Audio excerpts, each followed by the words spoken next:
누가복음 12장 11절에서 12절 말씀 같이 읽겠습니다. 사람이 너희를 회당이나 위정자나 권세 있는 자 앞에 끌고 가거든 어떻게 무엇으로 대답하며 무엇으로 말할까 염려하지 말라. 마땅히 할 말을 성령이 곧 그때에 너희에게 가르치시리라 하시니라. 아멘. 누가복음 105번째 시간입니다. 성령이 가르치시는 말입니다.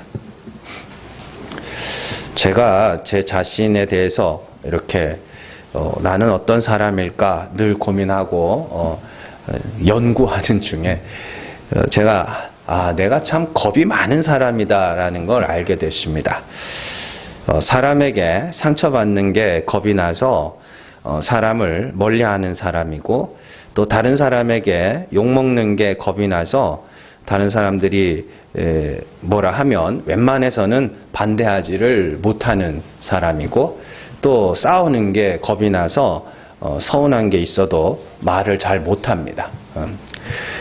그렇다고 또 이용하지 마시고 이런 말을 하면 꼭 이용해 먹는 사람들이 있거든요. 저는 또 솔직하게 말씀드리면 가난이 무섭고요. 질병이 무섭고 외로운 것도 무섭고요. 또 목회자로서 성도들이 우리 교회를 떠나는 것이 무서운 사람입니다. 어떤 영화의 대사에서 그런 대사가 나옵니다. 사람이 무서워하는 이유는 상상력 때문이다. 뭐 그런 영화 대사가 있죠. 저는 그 대사에 100% 공감합니다. 내가 한 행동이 어떤 결과를 초래할지에 대해서 늘 상상하고요. 그러한 일들이 일어나지 않도록 하기 위해서 최선을 나름대로는 최선을 다해서 노력하는 그런 겁 많은 사람입니다. 그러니까 이게 내가 이런 말을 하면 이렇게 돼서 이렇게 되지 않을까? 그런 자꾸 뒷일을 생각하니까 함부로 그렇게 말이나 행동을 못하게 되는 거죠. 심지어 제가 기억하기로는 한 30대 중반부터인 것 같습니다. 제가 고소공포증 같은 게 없었거든요. 왜냐하면은 제가 저희 형님이 옛날에 간판 일을 했었어요. 그래서 제가 간판 일을 하면서 이렇게 벽도 타고 막 많이 했었거든요. 그래서 저는 고소공포증이라는 걸 모르고 살았던 사람인데 한 30대 중반부터는 고소공포증이 생겼어요. 그래가지고 어느 정도냐면 백화점이나 이런 쇼핑몰 같은 데 가면 엘리베이터를 타면 이렇게 뚫렸잖아요. 보이잖아요. 그러면은 식은땀이 잘 납니다. 아무것도 못하고 딱 붙잡고 이렇게 있습니다. 에스컬레이터 같은 것도 높은 데서 에스컬레이터가 이렇게 뻥 뚫리는 게 보면은, 막 너무 무서워하고요. 그렇습니다. 정말 이렇게 단순하게, 무서워. 이게 이 정도가 아닙니다. 정말 몸에 반응이 와요. 땀이 나고 뭐라도 붙잡고 있어야 됩니다. 붙잡고 이렇게. 그 정도로 고소공포증이 생겨가지고, 진짜 겁 많은 사람이다. 이런 생각을 많이 하고 살아갑니다. 그래서 이런 사람들 보면서, 겁먹지 마, 별거 아니야. 그런 정도가 아니에요, 여러분들. 여러분들이 제가, 그런 공포증이나 이런 갖고 있는 사람들, 트라우마나 이런 거 갖고 있는 사람들은요, 그냥, 무서워. 이 정도가 아니에요. 그 사람들은 몸에 반응이 온다니까요. 몸에. 그래서 심리적인 것들이 몸에 반응이 와서 정말로 아무것도 못 합니다. 그래서 그 사람들에게는 최소한도로 그러한 상황을 겪지 않도록 해주는 것이 가장 좋은 방법이라고 할 수 있죠. 자, 어쨌든, 이렇게 겁 많은 제가 참 지금 생각해도 겁 없이 행동했던 적이 있었습니다. 처음 이제 부교역자를 생활을 하다가 복음을 깨달은 후에 이게 너무 귀한 거예요. 그래서 모두가 알았으면 좋겠다는 마음으로 열심히 복음을 전했습니다. 예수를 믿는 게 뭔지, 자기를 부인한다는 것이 무엇인지, 진리가 무엇인지를 참 신나게 전했습니다. 그리고 신앙생활은 우리가 하나님 앞에서 우리의 공덕을 쌓는 것이 아니며 천국에는 상급이 있는 것이 아니라 죄인인 우리가 구원받는 것이 상급이며 또한 예수 그리스도의 십자가만을 의지하는 것이며 나의 의는 제거해 가야 되는 것이다 라는 것을 정말 열심히 전했습니다. 그렇게 복음을 전하자 가장 당황스러워한 사람이 누구냐면 담임 목사님이었습니다. 굉장히 당황스러워했습니다. 왜냐하면 그 전까지는 제가 설교하면 되게 좋아하셨고 또 이렇게 제가 이렇게 설교할 기회가 있으면 저를 시키셨어요. 그래서 본인이 교회를 비울 때는 항상 다른 사람 강사나 뭐 다른 사람 안 구하고 저를 시키셨단 말이에요. 그러다가 이제 제가 이렇게 이게 복음입니다. 이게 진리입니다. 막 전하기 시작하니까 담임 목사님이 되게 당황하셨습니다. 그래서 자신의 가르침과는 너무나도 다른 말씀이었기 때문에 몇 번이고 불러다가 그러지 마라. 그렇게 설교하지 마라. 뭐 네가 하는 설교가 맞는 말이긴 한데 그게 맞기는 한데 그렇게 설교하면 성도들 다 나간다. 뭐 그런 말씀들을 많이 하셨어요. 그때 그래서 그 당황스러워 하시던 목사님이 이제 저를 불러다 놓고 1년의 유예 기간을 주셨어요.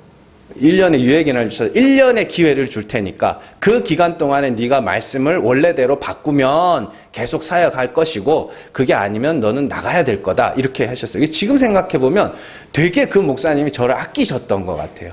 그러니까 웬만하면 그냥 잘라버리거든요.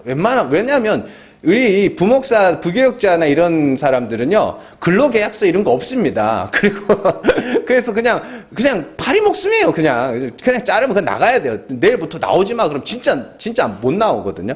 그런데도 불구하고 1년이나 유예기간을 주셨어요. 그래서 제가 이제, 그때 당시에 이제 저는 애가 셋이었고, 또, 집사람이 일을 한다고 해도, 뭐 애 키우고 이런 거 저런 거 하느라 모아놓은 돈 하나도 없었고요. 그냥 사택에서 살고 있었거든요. 교회가 제공하는 사택에서. 그래서 나가라 그러면 길바닥에 나 앉아야 될 상황이었습니다. 그래가지고 당연히 그런 상황을 생각하면은 말씀을 바꿔야 되는 그런 상황이었죠. 다 그렇잖아요. 저 혼자 길바닥에 나 앉으면 괜찮아요. 저는 정말 막 지하에서도 생활을 해봤고, 뭐 이렇게 진짜 막 한 평 정도 되는 고시원에서도 생활해봤고, 저는 얼마든지 험한 데서 살아갈 수도 있는데, 저희 집사람이랑 애들은 어떡할 거냐. 그걸 생각하면 말씀을, 이게 아무리 복음의 진리라고 해도 이걸 전할 수가 없는 그런 상황이었습니다. 앞서 제가 말씀드렸지만, 저는 그때도 겁이 많은 사람이었습니다. 내가 말씀을 바꾸지 않으면 어떤 일이 일어날지 뻔히 보였고요. 또 상식적으로 생각하면 당연히 말씀을 바꿔야만 했습니다.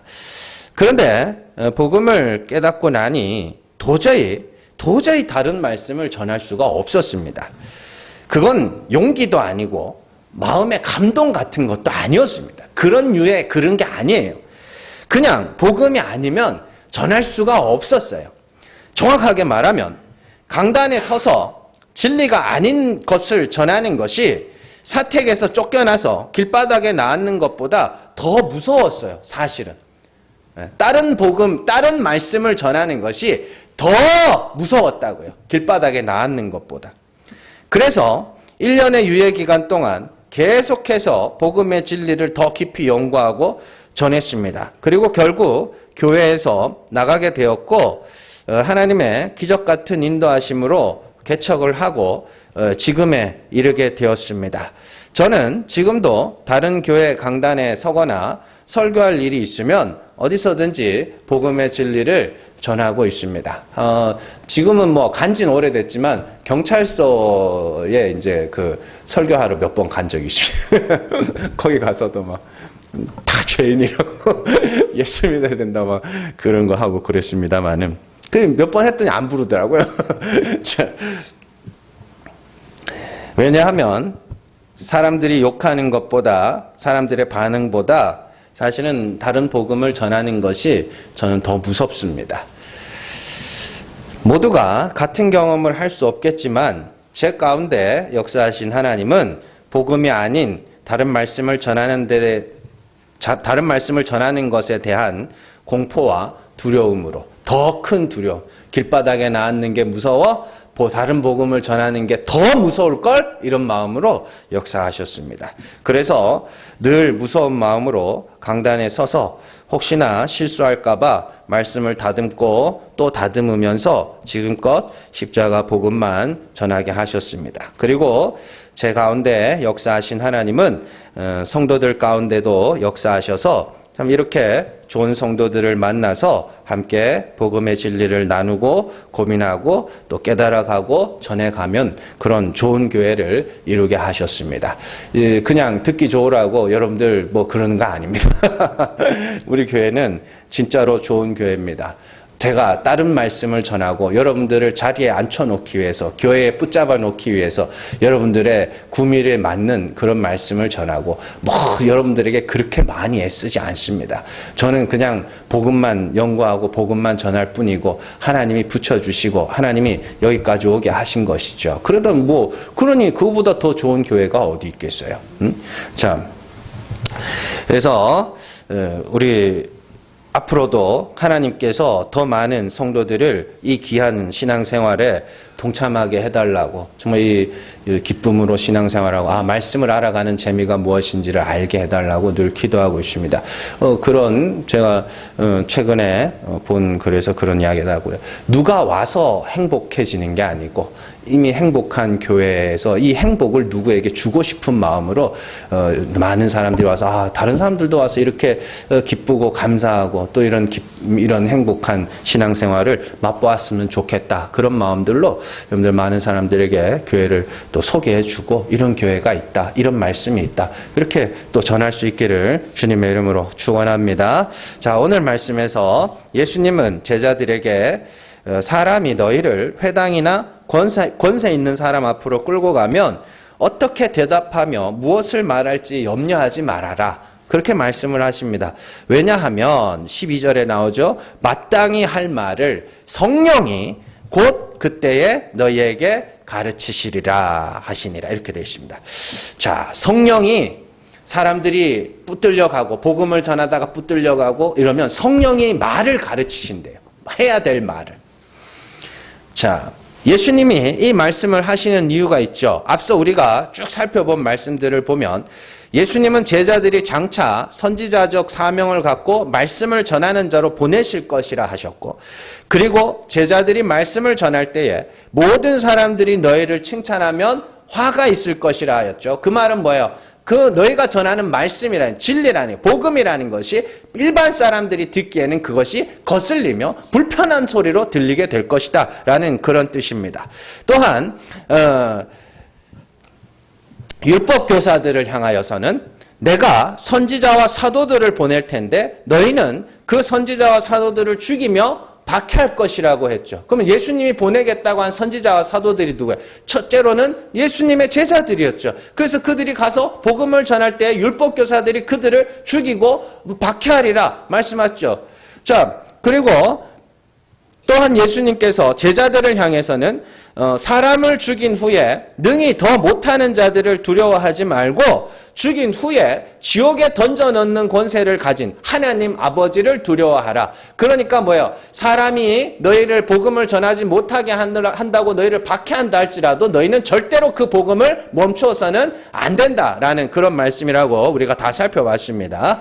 자, 그 외에도 예수님은 제자들을 보내시면서 사람들이 너희를 공회에 넘겨주겠고 회당에서 채찍질할 것이라 말씀을 하십니다. 마태복음 10장 16절에서 17절 말씀 같이 읽습니다.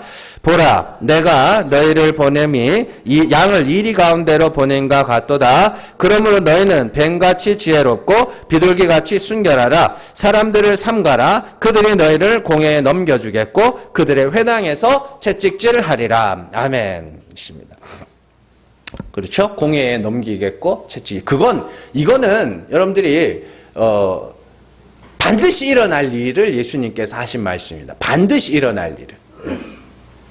이상의 내용들을 종합해보면 복음은 사람들이 싫어하는 말이기 때문에 사람들이 복음을 전하는 자들을 박해하게 될 것이다 라고 말씀을 하신 것이며, 그렇게 사람들이 복음을 전하는 자들을 싫어하여 공회 앞에 세웠을 때에 성령이 마땅히 해야 할 말을 가르쳐 주실 것이다 라는 그런 뜻입니다.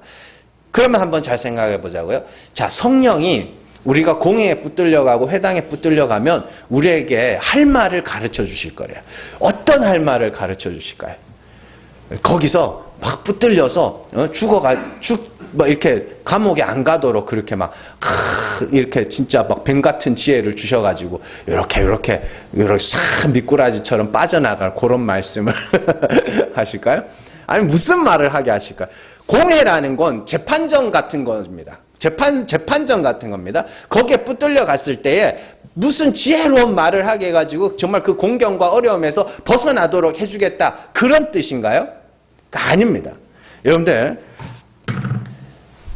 성령은 과연 공회 앞에 선 사도들에게 어떤 말을 가르치셨는지 오늘 한번 살펴보도록 하겠습니다. 사도행전을 보면 실제로 복음을 전하다가 공회 앞에 섰던 인물들이 몇 사람이 나옵니다. 자, 가장 먼저 사도 베드로가 나오죠. 사도행전 4장에 보면 베드로와 요한이 공회에 끌려가고 성령이 그들에게 말을 가르쳐주는 장면이 나옵니다. 사도행전 4장 5절에서 8절 말씀 같이 읽습니다. 이튿날 관리들과 장로들과 서기관들이 예루살렘에 모였는데 대제사장 안나스와 가야바와 요한과 알렉산더와 및 대제사장의 문중이 다 참여하여 사도들을 가운데 세우고 묻되 너희가 무슨 권세와 누구의 이름으로 이 일을 행하였느냐. 이에 베드로가 성령이 충만하여 이르되 백성의 관리들과 장로들아, 이렇게 나죠. 자, 공회와 회당에 끌려갔습니다. 권세 있는 자들 앞에 끌려갔습니다. 베드로와 요한이 끌려갔습니다. 그리고 거기서 뭐예요? 성령이 충만해요. 성령이 베드로에게 말씀을 할 말을 입에 넣어주는 겁니다. 자, 그렇다면 과연 성령은 베드로와 요한에게 무슨 말을 가르치셨는가? 사도행전 4장 11절에서 12절입니다. 같이 읽습니다. 이 예수는 너희 건축자들의 버린 돌로서 집 모퉁이의 머릿돌이 되었느니라. 다른 이로서는 구원을 받을 수 없나니 천하 사람 중에 구원을 받을 만한 다른 이름을 우리에게 주신 일이 없음이라 하였더라. 아멘. 성령이 베드로에게 할 말을 가르치셔서 무슨 말을 하게 하셔요? 거기서 복음을 전하게 하셔요. 공에 붙들려 가서 사람들이 죽이려고 하니까 안 죽도록 막 어떻게 참 지혜롭게 말을 하게 만드는 게 아니라 거기서도 복음을 전하게 하는 겁니다. 거기서도 예수 그리스도의 죽음과 부활을 전하게 하셔요. 권세 있는 자 앞에서 아주 지혜로운 말을 가르치셔서 그 어려움에서 빠져나가게 하시는 것이 아니라 늘 하던 대로 거기서도 복음을 전하게 하시죠. 이게 권세 있는 자들 앞에서 성령이 사도들에게 가르쳐 주신 말씀입니다. 공회와 권세 있는 자들 앞에 끌려간 또 다른 인물이 나옵니다. 스데반 집사님이죠. 스데반 집사님은 복음을 전하다가 공회 앞에 끌려가게 됩니다. 자, 예루살렘 교회가 7집사를 뽑을 때 기준이 2가지 있었습니다. 첫 번째는 지혜와 성령이 충만한 자였습니다. 그리고 두 번째는 칭찬받는 자였습니다. 그렇다면 스데반 집사님은 지혜와 성령에 충만한 사람이었겠네요. 자, 사도행전 6장 10절 말씀 같이 읽습니다. 스데반이 지혜와 성령으로 말함을 그들이 능히 당하지 못하여. 아멘. 실제로 스데반 집사님은 지혜와 성령으로 복음을 전했습니다. 그리고 복음을 전하다가 이제 공회 앞에 끌려가게 됩니다. 그리고 사도 베드로에게 역사하시던 성령은 그때도 역사하셔서 스데반 집사님에게 할 말을 가르쳐 주셔요. 자, 성령이 공회로 끌려간 스데반 집사님에게 무슨 말을 가르치셨는가? 사도행전 7장 51절에서 53절 말씀 같이 읽습니다. 목이 곧고 마음과 귀에 할례를 받지 못한 사람들아, 너희도 너희 조상과 같이 항상 성령을 거스르는도다. 너희 조상들이 선지자들 중에 누구를 박해하지 아니하였느냐? 의인이 오시리라 예고한 자들을 그들이 죽였고 이제 너희는 그 의인을 잡아준 자요 살인한 자가 되나니 너희는 천사가 전한 율법을 받고도 지키지 아니하였도다 하니라. 아멘. 사도행전 7장에서 스데반 집사님의 굉장히 긴 설교가 기록되어 있습니다. 그 말씀을 요약하면 간단합니다. 너희가 율법으로 의롭다함을 얻는다고 하지만 너희는 조상 대대로 율법을 온전히 지킨 적이 단 한 번도 없으며 너희조차도 율법을 제대로 지키지 못한다. 율법의 의로는 절대 구원에 이룰 수 없다. 이 말을 하신 거예요. 스데반 집사님. 그래서 성령이 공회와 권세 있는 자들 앞에 끌려간 스데반 집사님을 어떻게 했어요? 복음을 전하게 하셨습니다. 말을 가르치셔서. 사도 바울 역시 공회와 권세 있는 자들 앞에 끌려가죠. 사도행전 25장 22절에서 23절 같이 읽습니다. 아그리빠가 베스도에게 이르되 나도 이 사람의 말을 듣고자 하느라. 베스도가 이르되 내일 들으시리이다 하더라. 이튿날 아그리빠와 버니게가 크게 위엄을 갖추고 와서 천부장들과 취중에 높은 사람들과 함께 접견 장소에 들어오고 베스도의 명으로 바울을 데려오니. 아멘. 권세 있는 자들 또 공회 뭐 이렇게 또 갑니다. 사도 바울이 예루살렘에서 아그리빠, 베스도, 천부장 높은 사람들이 모인 곳에 불려갑니다. 그리고 거기서 성령은 사도 바울에게 할 말을 가르치고 바울은 성령이 가르치시는 대로 말을 하게 되죠. 사도 바울이 무슨 말을 했는가? 사도행전 26장 22절에서 24절 말씀 같이 22절에서 24절 같이 읽습니다. 하나님의 도우심을 받아 내가 오늘까지 서서 높고 낮은 사람 앞에서 증언하는 것은 선지자들과 모세가 반드시 되리라고 말한 것밖에 없으니 곧 그리스도가 고난을 받으실 것과 죽은 자 가운데서 먼저 다시 살아나사 이스라엘과 이방인들에게 빛을 전하시리라 함이니이다 하니라. 바울이 같이 변명하며 베스도가 크게 소리내어 이르되 바울아 내가 미쳤도다. 내 많은 학문이 너를 미치게 한다 하니. 아멘. 사도 바울 역시 성령이 가르쳐 주시는 대로 공회와 권세 있는 자들 앞에서 성령이 가르쳐 주시는 대로 뭐예요? 복음을 전합니다. 하나님께서 예수 그리스도를 죽은 자 가운데서 살리셨다는 것을 전합니다. 공회에 끌려간 사람들이 나오고 성령의 역사가 나오고 성령이 가르치시는 말이 나옵니다. 성령이 무슨 할 말을 가르쳤느냐? 권세 있는 자 앞에서, 왕 앞에서, 총독 앞에서, 회당에서, 공회에서 자기를 죽이려고 하는 사람들 앞에서 예수 그리스도의 죽음과 부활, 하나님이 죽은 자를 살리시는 하나님이시라는 것을 전했습니다. 언제나 똑같이. 이게 공회 앞에서 성령이 가르치시는 말입니다. 베드로와 바울은 성령이 가르치시는 말을 해서 죽지는 않았지만 매를 맞았고 감옥에 갇혔고, 스데반 집사님은 성령이 가르치시는 말을 하다가 돌에 맞아 죽었습니다. 그럼에도 불구하고 그들은 성령의 가르치심을 따라 예수 그리스도의 죽으심과 하나님이 그를 죽은 자 가운데서 살리신 것을 전했습니다. 항상 언제나 어디서나 늘 똑같이 뭔가 특별한 말을 공회 앞에 끌려갔다고 저기 많은 권세 있는 자들 앞에 가서 거기서 뭐 그 사람들이 나를 협박한다고 할지라도 거기서 뭐 하는 거예요? 늘 똑같이 주의 복음을 전하게 하신 것이죠. 이것이 성령이 우리에게 가르치시는 말입니다. 뭔가 특별한 걸 요구하지 마세요. 뭔가 하나님께서 성령께서 여러분들에게 지혜를 주셔서 특별하게 뭔가를 어떤 말을 하게 하신다고 생각을 하지 마시라고.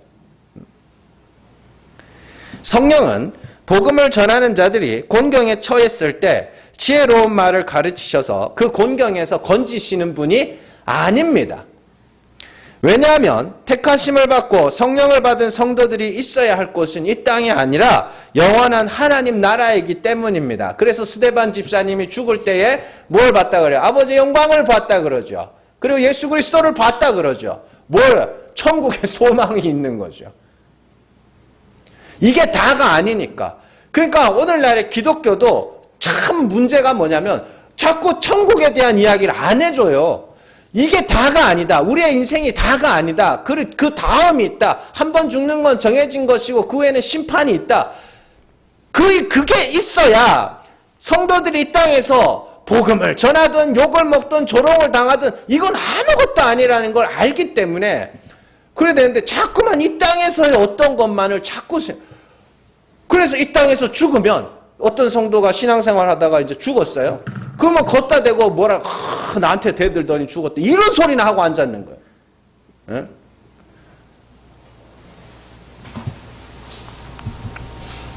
정말로 천국의 소망이 강력한 사람들은 누가 죽여주면 고맙다 합니다.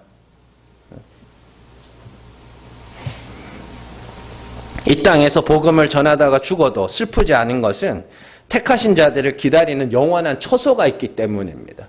여러분들 항상 이 교회에 나와서 복음을 전하고 제가 이렇게 하는 것도 여러분들 이 예배당에 나와서 이 정말 세상에서 살아가면 이 세상이 전부인 것처럼 그렇게 여겨지거든요. 그렇잖아요. 그럼 교회 나와서 이 세상이 전부가 아니구나. 그 다음 그 영원한 하나님 나라가 있구나. 영원한 형벌이 있구나. 이걸 여러분들 다시 한번 되새기는 거예요. 교회 와서.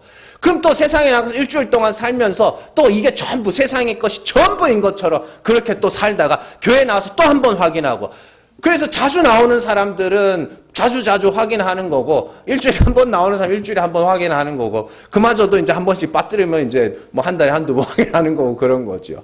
그러니까 나와서 확인하고, 그래서 그 천국에 들어가는 거, 우리 예수 그리스도의 이름을 믿음으로 말미암아 들어간다는 걸 또 확인하고, 그리스도 말미암아 감사하고 찬송하고, 가서 또 복음 전하고, 이게 우리의 신앙생활이에요. 이게 교회 나오는 가장 중요한 이유. 그러니까 요즘에 젊은 사람들이 그렇게 이야기를 해요. 교회를 왜 가야 되는지를 모르겠대. 뭘 간단해요. 교회 와서 천국이 있다는 걸 다시 한번 확인하고 또 확인하고 또 확인하는 거죠. 그게 아니면 여기 와서 확인 안 하면 어디서 확인하실 건데.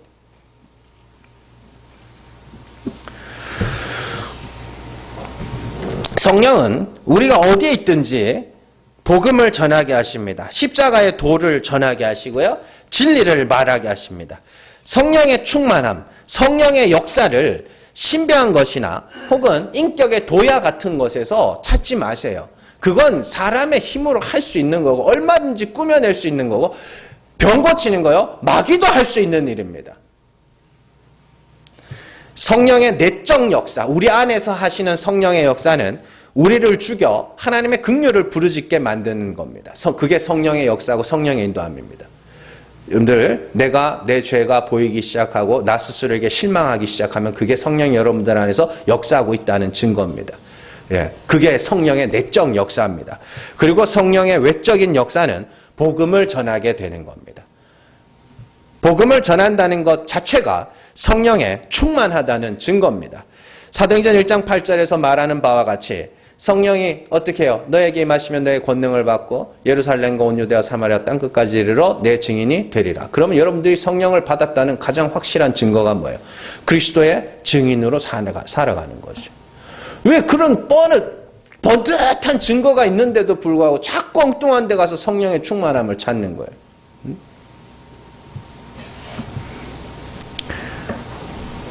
사람은 자신의 안위를 걱정하고 사람의 협박을 두려워하는 것이 당연합니다.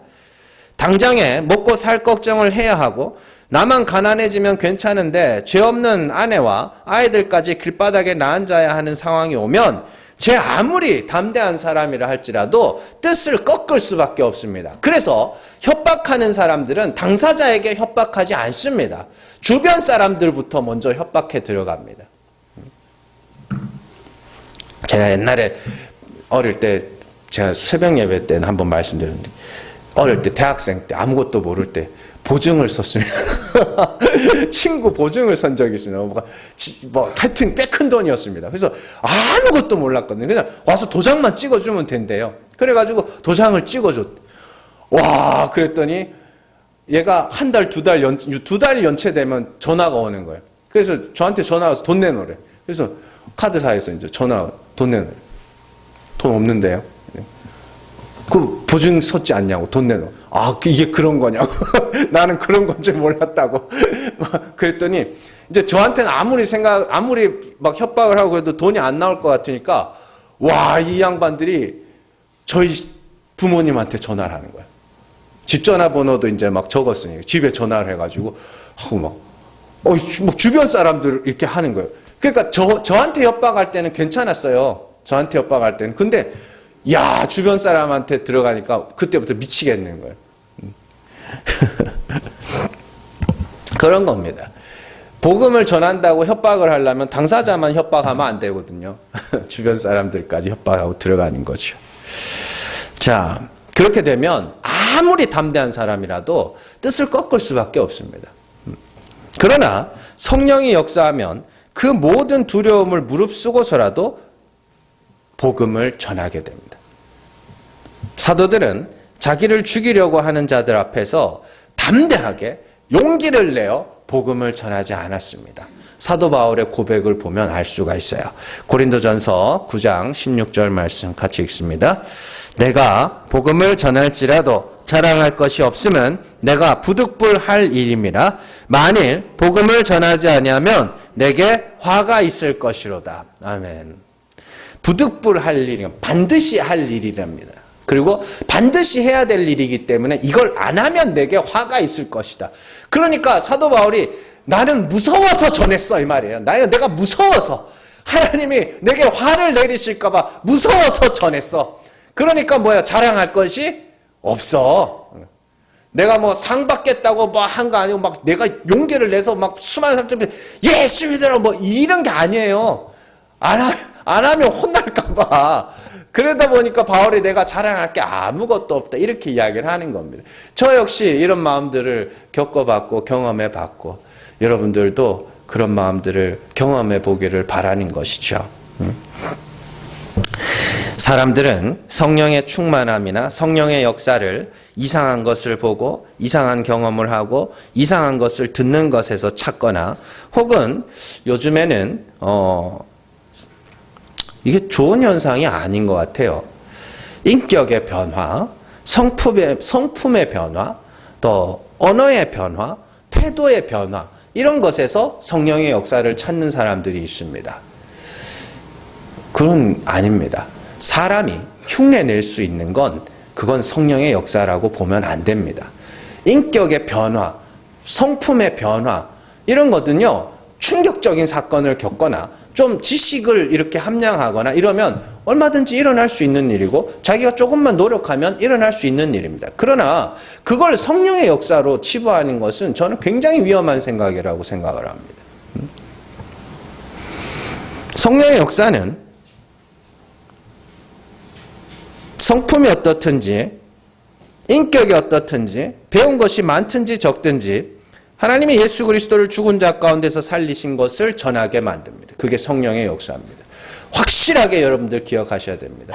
사도행전 1장 8절의 말씀을 잘 다 외우고 계신 걸로 알고 있는데 성령의 역사는 우리가 성령 받았다는 가장 확실한 증거는 내가 그리스도의 증인으로 살아가는 자들이며 하나님이 그리스도를 죽은 자 가운데서 살리신 분이라는 것을 증거하는 것이 성령이 여러분들 안에 임하였다는 확실한 증거입니다. 그거보다 더 확실하고 말씀이 뒷받침해주는 증거가 없습니다. 인격, 성품, 아니요. 그런 건 아예 없다고 생각을 하시고 성령의 역사는 복음을 전하는 것이라고 생각하시면 됩니다. 성경에서 성령의 역사가 그리스도의 증인으로 살아가게 만든다는 것을 보여주는 말씀이 있습니다. 자, 요한계시록 11장 3절에서 4절 말씀 같이 읽습니다. 내가 나의 두 증인에게 권세를 주리니 그들이 굵은 베옷을 입고 1260일을 예언하리라. 그들은 이 땅의 주 앞에 서 있는 두 감람나무와 두 촛대니 스가랴 4장 12절에서 14절 말씀 같이 읽습니다. 다시 그에게 물어 이르되 금기름을 흘리는 두 금관 옆에 있는 이 감람나무 두 가지는 무슨 뜻이니까 하니 그가 내게 대답하여 이르되 내가 이것이 무엇인지 알지 못하느냐 하는지라. 내가 대답하되 내 주여 알지 못하나이다 하니 이르되 이는 기름 부음 받은 자 둘이니 온 세상의 주 앞에 서 있는 자니라 하더라. 아멘. 자, 요한계시록 11장 3절에서 4절 보면 두 감람나무와 두 촛대를 뭐라고 불러요? 두 증인이라고 부릅니다. 그리고 스가랴 4장에서 이 두 감람나무와 두 촛대가 뭐라 그래요? 성령의 기름 부음을 받은 자 둘이라고 이야기합니다. 이게 무슨 이야기냐면, 자, 이 성전에 가면, 예루살렘 성전에 가면 촛대가 있죠. 촛대가 있는데 이 촛대는 절대로 불이 꺼져서는 안 됩니다. 그래서 레위인들이 했던 일이 뭐냐면 거기다가 계속해서 감람유를 부어줍니다. 그래서 그 감람유가 끊이지 않고 공급되고 그래서 그 성전의 촛불은 촛대는 절대로 불이 꺼져서는 안 되는 것이죠. 그 촛대를 요한계시록에서 뭐라고 그래요? 요한계시록 2장 3장에서 교회, 7촛대는 7교회라고 합니다. 자, 그러면 촛대에는 불이 꺼지면 안 되죠. 그래서 기름이 공급돼야 되는데 자, 예루살렘 성전에서 공급되는 기름은 레위인이, 사람이 촛대에 기름을 공급하죠. 그런데 이거는 교회는, 7교회는 뭐가? 감람나무에서 감람류가 나옵니다. 그래서 감람나무가 계속해서 기름을 공급하고 있는 그런 모습이죠. 자, 그러면 기름이 공급해서 빛을 밝힙니다. 무슨 빛을 밝혀요? 예수 그리스도에 있는 하나님의 영광을 아는 빛을 바치는 겁니다. 비추는 겁니다. 하나님의 영광이라는 빛을, 하나님이 어떠한 분이신지, 하나님이 예수 그리스도를 죽은 자 가운데서 살리신 분이라는 그 빛을 비추는 게 뭐예요? 교회다. 그걸 비유적으로 이렇게 설명하는 겁니다. 두 감람나무와 두 촛대. 그래서 예수님께서 제자들을 보내실 때도 어떻게 보내요? 둘씩 짝지어 보내시죠. 성령 받은 자들입니다. 그리고 1260일은 성도들의 역사, 성도들의 신앙생활 전체를 일컬어 말하는 것이죠. 그래서 이렇게 요약하면 됩니다. 교회는, 7 촛대인 교회는 성령을 받아, 성령의 기름 부음을 받아 성령으로부터 계속해서 기름을 공급받는 7 교회는 어떻게 해요? 끊임없이 진리의 빛, 복음의 빛, 하나님의 영광을 아는 빛을 끊임없이 비추는 것이다. 이렇게입니다. 그러면 그 불빛을 여기서 빛을 내는 촛대를 저기 어디 북한에다 갖다 놓으면 그 빛이 안 비치겠냐고. 거기서 비춰야 되는 거죠. 중국에 갖다 놔도 거기 비출 거고, 전쟁터 한복판에 갖다 놔도 거기 비출 거고, 공회와 회당에 갖다 놔도 거기 비출 거고, 절에 갖다 놔도 거기서도 빛을 비출 겁니다. 여러분들, 그게 교회가 이 땅에 존재하는 이유이며 하나님이 여러분들을 각자의 자리에 세워놓으신 이유입니다. 예수님께서 말씀하시죠. 너희는 세상의 빛이라. 사람이 등불을 켜서 말 아래에 두지 아니하고 등경 위에 두나니 들어오는 자들이 다 그 빛을 보게 될 것이다. 그게 교회예요. 빛이라니까요. 그리고 이사야 60장에서 빛이 뭐라 그래요? 일어나라, 빛을 발해라. 이는 내 빛이 이르렀고 여호와의 영광이 내 위에 임하였습니다. 네가 하나님께서 성령이 임하여 네가 하나님이 어떤 분인지를 깨닫게 되었으니 가서 뭐하라 그래요? 그 하나님의 영광을 아는 빛을 비추어라. 그래서 예수께서 공생애 시작하기 전에 뭐 했어요? 세례받고 올라오실 때 성령이 비둘기 같이 임하였죠? 그때부터 뭐예요? 회개하라, 천국이 가까웠다. 왜요? 하나님이 죽은 자를 살리시는 분이시니까. 죽어라! 그러면 하나님이 살리신다. 그 이야기를 전하신 거고. 그래서 3년 6개월이죠. 그게 마지막 반이랍니다. 그리고 그 3년 6개월의 삶이 우리에게 그대로 이어져서 1260일 한때 두때 반때 3년 6개월. 우리의 삶이에요, 그게. 인격, 성품, 뭐 이런 문제가 아닙니다. 가서 여호와 하나님이 어떠한 분인지를 성령께서 여러분들 안에 역사하여 말하게 하실 때에 말할 수 있는 거. 그게 교회의 사명이며 성전의 등불이며 진리의 횃불인 여러분들의 사명입니다. 그래서 교회를 빛이라 부르고 촛대라 부르고 하늘의 별이라고도 부르죠. 하늘의 별이 어떻게 항상 거기 떠서 밝게 빛나고 있죠. 그런 겁니다. 여러분들 성령 충만하시기를 바랍니다. 성령 충만하세요. 가지고 뭐 이런 거 뭐 좋은 경험이에요. 그런 것도 해보고 나면 하고 나면 되게 허망하다는 거 느낄 겁니다. 뭐 기도원에 가든지 찬양 집회 가든지 가서 막 해가지고 등 나오잖아요. 공허합니다. 되게 공허합니다. 진짜. 그래서 또 가는 거예요. 거기에 또 가서 또 더 자극적인 거 찾게 되는. 다 경험을 해봤습니다. 저는 다 경험을 해봤기 때문에 압니다. 중요한 건 성령의 충만함을 받아서 여러분들이 뭐 하는 거예요?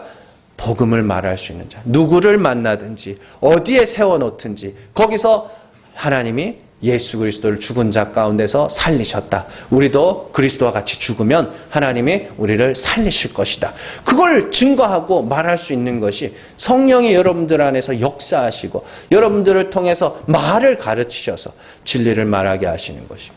여러분들 하나님의 영광을 아는 빛, 진리의 빛을 언제나 어디서나 어디에 세워놓든지 전할 수 있는 저러분들 되시기를 주님의 이름으로 축원합니다. 기도하겠습니다.